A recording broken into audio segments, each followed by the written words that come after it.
JSW Steel to invest 50,000 to 60,000 crore in green steel plant at Salem, Maharashtra. JSW Steel Limited plans to set up a 10 million tons per annum green steel plant in Salem, Maharashtra, with an investment ranging between 50,000 crore and 60,000 crore.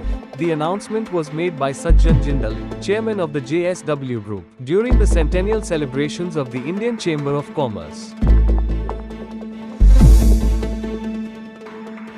Lambda Test introduces Model Context Protocol Server to simplify artificial intelligence assistance. Lambda Test has launched the Hyper-Execute Model Context Protocol Server. This new enhancement introduces the Model Context Protocol, which significantly streamlines automated testing workflows and reduces setup time from hours or even weeks to just minutes.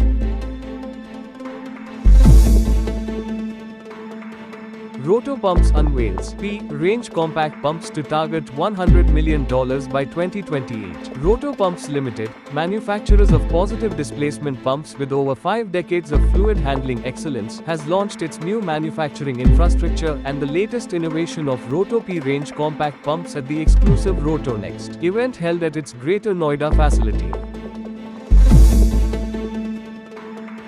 MV expands with 5th module manufacturing facility in Bengaluru. With this expansion, MV becomes approximately 6.6 GW peak strong in photovoltaic modules and 2.5 GW peak in solar cells.